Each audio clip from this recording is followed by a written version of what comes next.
Jews did this to hide valuables. Do we know anything specific about who it might have belonged to? There is no evidence that they have found so far of a specific owner. So for now, the plan of the museum is to preserve the mug with the treasures exactly how they had been concealed for 7 decades. Does this tell us anything larger about what happened at Auschwitz or how the extermination of Jews during the Holocaust happened? Yeah, it actually does. The director of the Auschwitz Museum was really emphasizing the fact that Jews who were being led to Auschwitz and concentration camps were lied to, right? The Nazis told them, we're going to settle you somewhere else. We're going to be starting a new life. We need you to pack, but you can't bring very much. And it was a complete ploy to get them to bring their most valuable items with them to the concentration camp. And so what the fact that families would hide their valuables like this shows is that there was complete suspicion that this was a ploy to rob them. But there was also a hope that they were going somewhere where having their valuables would be useful. Interesting. Thanks a lot. Yeah, thank you, Ari.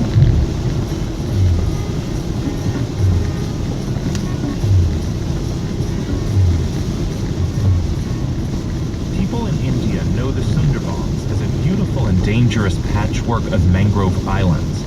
Now this watery landscape is getting international attention for a different reason. Some of these islands are disappearing, swallowed up by rising tides. Tens of thousands of people who live in the Sundarbans have lost their homes. For our last story in this series on development and climate change in India, I went to meet some of those people.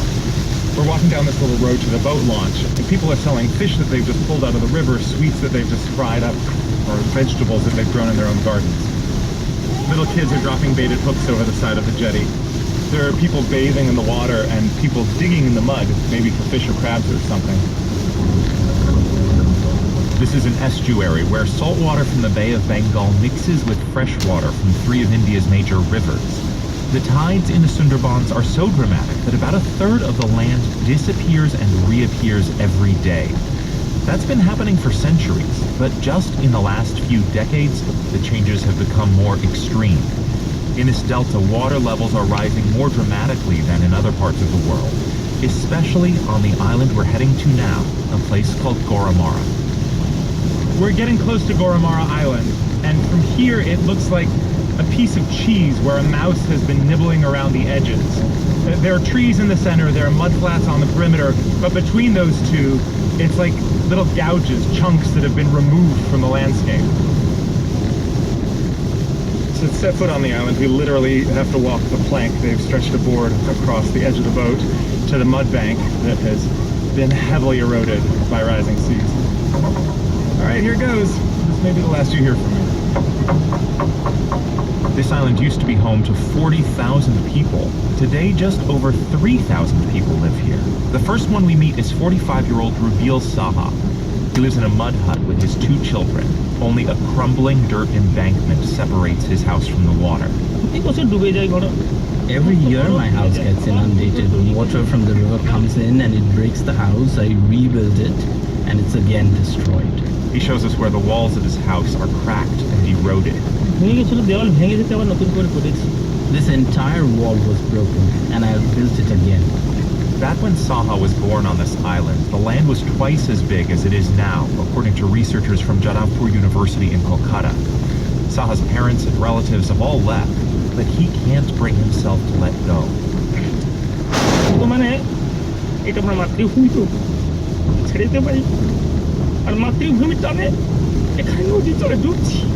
This is my motherland, so I can't abandon it. And the pull of the motherland roots me here. I'm drowning in the river water, but I can't leave. Down the path, a boy named Sheikh Feroz comes out of his hut to greet us. He says he's 15, but looks younger. He has a cocky swagger and a matter-of-fact attitude about life here.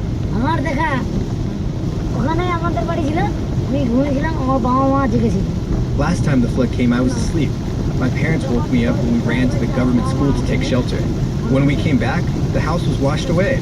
What did you think when you came back and saw there was no house? We just built this new house. It's midday, sweltering, and at the center of the village, children are splashing in a pond while women pump water out of a nearby well.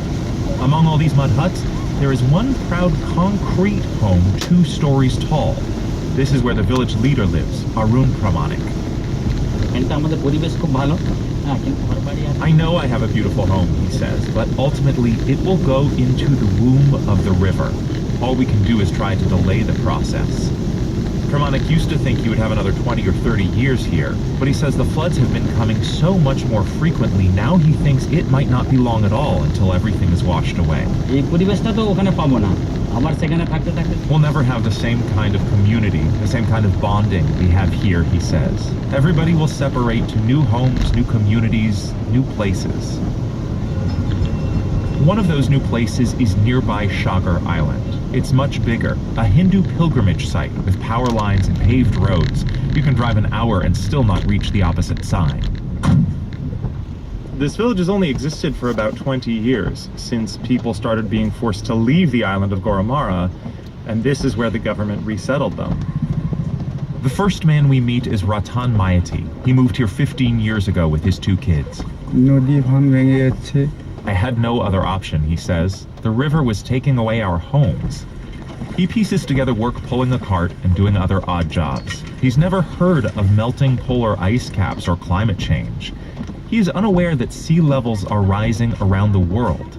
All he knows is that his river here in the eastern corner of India started devouring houses. The river was angry, he says. It took away so many things. It took people's lives. Children were swallowed. My home was gone. That's why I had to leave. We were scared. His new home is far inland.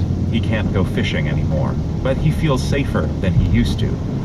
I ask Ratan Mayati if he is angry at the river. Sure, I'm angry, he says, but what's the point? You can't defeat the water.